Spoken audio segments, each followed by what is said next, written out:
नमस्कार दोस्तों, स्वागत है आपका ज्ञान भक्ति चैनल में। चलिए श्रवण करते हैं वट सावित्री व्रत कथा। यह व्रत सुहागन स्त्री अपने पति की लंबी आयु की कामना के लिए वट सावित्री व्रत रखती हैं। तो आइए जानते हैं वट सावित्री व्रत कथा। प्राचीन समय में अश्वपति नामक एक राजा था, जिसकी एक संतान थी। उसका नाम उसने सावित्री रखा था। सावित्री अत्यंत सुंदर थी। राजा अश्वपति के यहाँ कोई संतान नहीं थी। तब उन्होंने अत्यंत कठोर तप किया था, जिसके प्रताप से उनको एक अत्यंत सुंदर रूपवान कन्या प्राप्त हुई थी, जिसका नाम राजा ने सावित्री रखा था। सावित्री अत्यंत गुणवान, रूपवान और धार्मिक थी। सावित्री बड़ी होने पर विवाह योग्य हो गई तो राजा ने सावित्री से कहा कि तुम अपने योग्य वर स्वयं ही चुन लो। अपना वर चुनने की अनुमति दे दी। पिता की आज्ञा अनुसार सावित्री अपना वर स्वयं ढूंढने को निकल पड़ी। रथ पर सवार होकर सावित्री घने जंगलों में घूमती हुई काफी देशों में घूमी, लेकिन उनके मनपसंद, उनके अनुरूप कोई भी उन्हें वर नहीं मिला। संयोग्य वर की तलाश करते करते सावित्री को शाम हो गई। शाम होते होते सावित्री एक घने जंगल में पहुंच गई थी। वहां जाकर उन्होंने तपोवन में रह रहे निर्विसित अंधे राजा धूम्रसेन के धर्मात्मा पुत्र सत्यवान को अपने पति के रूप में चुन लिया। सावित्री ने अपने घर आकर अपने पिताजी को सारी बात बतलाई। तब नारद जी उस समय राजा के पास बैठे हुए थे।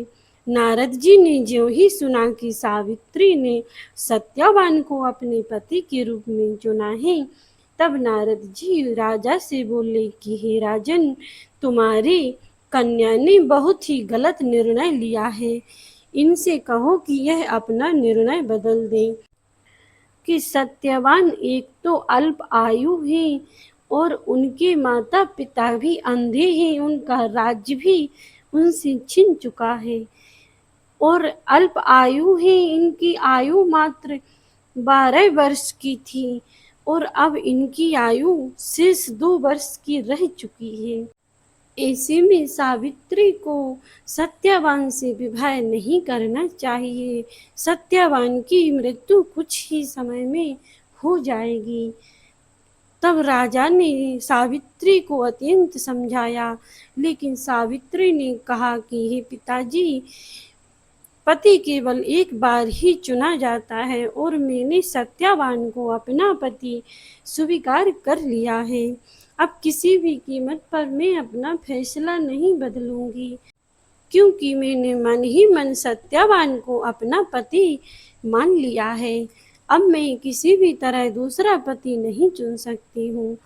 अब चाहे सत्यवान की आयु अल्प आयु हो या उनके माता पिता अंधे हो या उनके पास राजपाट हो या ना हो, अब मुझे इससे कोई फर्क नहीं पड़ता। सावित्री की जिद के आगे उनके पिताजी ने उनका विवाह सत्यवान से संपन्न कर दिया। सावित्री अपने पति के साथ रहने लगी और अपने अंधे सास ससुर की सेवा करने लगी। सावित्री ने राजपाट छोड़कर वन की कुटिया में सास ससुर और पति के साथ रहकर उनकी सेवा शुरू कर दी। नारद जी द्वारा बताई गई मृत्यु की तिथि जैसे जैसे निकट आने लगी, सावित्री के मन में चिंता होने लगी और वह अत्यंत घबराने लगी। लेकिन उन्होंने हार नहीं मानी और 3 दिन पहले से ही वट अमावस्या का व्रत रखना प्रारंभ कर दिया। जिस दिन सत्यवान की मृत्यु होनी थी, वह निकट दिन आ चुका था। सत्यवान उस दिन जंगल में लकड़ी काटने जा रहे थे।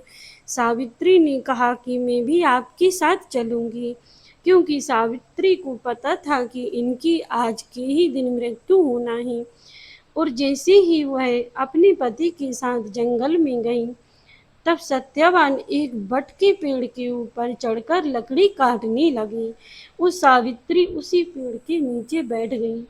कुछ ही देर में सत्यवान के सिर में दर्द होने लगा। अचानक पीड़ा होने पर उन्होंने नीचे आकर सावित्री से कहा कि आज कुछ ठीक नहीं लग रहा है, मेरे सर में दर्द है। सावित्री ने कहा कि तुम थोड़ी देर आराम कर लो। सत्यवान सावित्री की गोद में सिर रखकर लेट गए।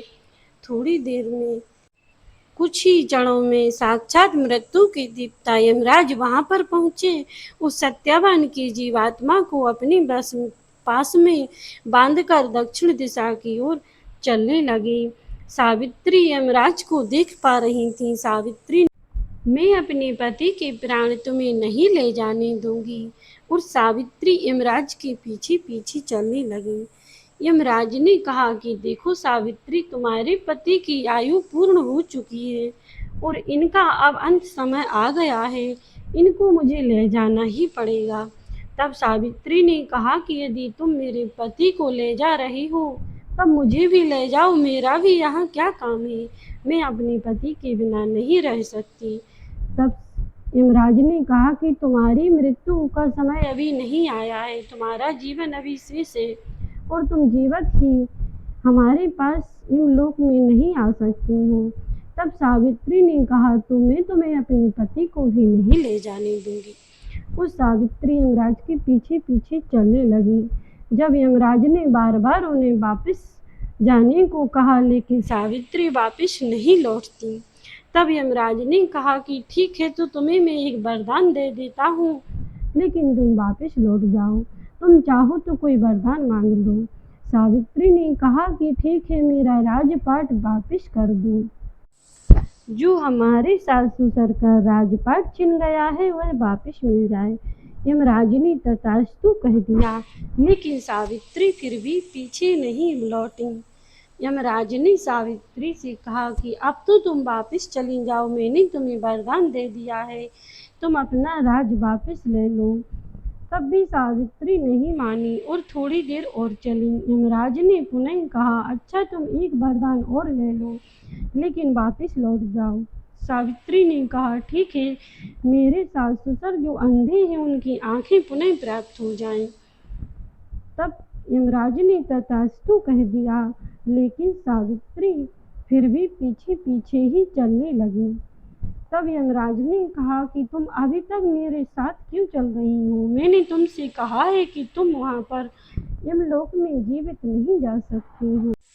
लेकिन सावित्री उनके पीछे पीछे ही चलने लगी और यमराज की बातों पर ध्यान नहीं दे रही थी। यमराज ने कहा, तुम चाहो तो मैं तुम्हें एक वरदान और दे सकता हूँ, लेकिन तुम वापस चली जाओ। सत्यवान के प्राणों को छोड़कर तुम मुझसे जो चाहो मांग सकती हो। तब सावित्री ने बड़ी ही चतुरता से कहा कि ठीक है, तुम मुझे पुत्र प्राप्ति का वरदान। यमराज ने सावित्री से तथास्तु कहकर आगे बढ़ चले। यमराज ने नहीं सोचा कि सावित्री को संतान कैसे होगी। तब सावित्री चुपचाप उनके पीछे पीछे चलती रही और यमराज ने पुनः पीछे देखा तो सावित्री पीछे थी। तब उन्होंने कहा कि मैंने तुम्हें पुत्र प्राप्ति का भी वरदान दे दिया, फिर भी तुम मेरे साथ आ रही हो, आखिर तुम हट क्यों नहीं छोड़ती हो? तब सावित्री ने बड़ी सहजता से यमराज से कहा कि आप मेरे पति को तो वापस ले जा रही हो, लेकिन और मुझे वरदान दे रहे हो कि मैं पुत्रवती हो जाऊं, तो तुम मेरे पति को ले जा रही तो मैं कैसे पुत्रवती हो जाऊंगी? मैं पतिव्रता नारी हूँ। यह सुनकर यमराज आश्चर्यचकित हो गए और मजबूर होकर उन्होंने सत्यवान के प्राण वापस दे दिए। अपनी ही बात के जाल में फंसे यमराज को सावित्री की बुद्धिमानी के आगे झुकना पड़ा। उन्होंने सत्यवान के प्राणों को फांस से मुक्त कर दिया और उन्हें 400 वर्ष की दीर्घ आयु का वरदान दे दिया। सावित्री तत्काल उसी वट वृक्ष के पास लौट आईं जहां उनके पति का पार्थिव शरीर रखा था और उसमें प्राण आ गए। उनके पहुंचते ही सत्यवान जीवित होकर उठ बैठे। इस तरह सावित्री अपने दृढ़ संकल्प और सतीत्व के बल पर यमराज से अपने पति के प्राण वापस ले आईं। यही कारण था कि तभी से वट सावित्री व्रत प्रारंभ हो गया और सभी सुहागन महिलाएं अपने पति की दीर्घायु के लिए और स्वस्थ कामना करती हैं और वट वृक्ष की पूजा करती हैं, क्योंकि जिस वट वृक्ष के नीचे सत्यावान के प्राण वापिस आए थे, इसीलिए उस वट वृक्ष को भी यमराज ने वरदान दिया था कि आज से जो वट वृक्ष की और तुम्हारी पूजा करेगा और वट सावित्री का व्रत रखेगा, उसके पति की दीर्घायु होगी और उसके पति के प्राण मैं नहीं ले जाऊंगा। इस प्रकार जब यमराज ने आशीर्वाद दिया था, तभी से वट सावित्री व्रत प्रारंभ हो गया था और सभी सुहागन महिलाएं इस वट वृक्ष का पूजन करती हैं और अपने पति की लंबी उम्र की कामना करती हैं। तो यह थी वट सावित्री व्रत कथा, जिसको सुनने मात्र से ही पति की लंबी आयु होती है। और यह कथा आपको कैसी लगी हमें कमेंट करके ज़रूर बताइए। वीडियो यदि अच्छी लगी हो तो लाइक करके चैनल को सब्सक्राइब कर लेना और नीचे एक हाइप का बटन दिया रहता है, उसे हाइप ज़रूर कर देना। तो मिलते हैं नेक्स्ट वीडियो में, तब तक के लिए सभी भक्तों को जय श्री कृष्णा, राधे राधे। वट सावित्री की हार्दिक शुभकामनाएं। सभी के पति की लंबी उम्र हो, दीर्घायु हो, सब स्वस्थ रहें, खुश रहें, मस्त रहें, इसी कामना के साथ विदा लेती हैं। मिलते हैं नेक्स्ट वीडियो में। जय श्री कृष्णा, राधे राधे।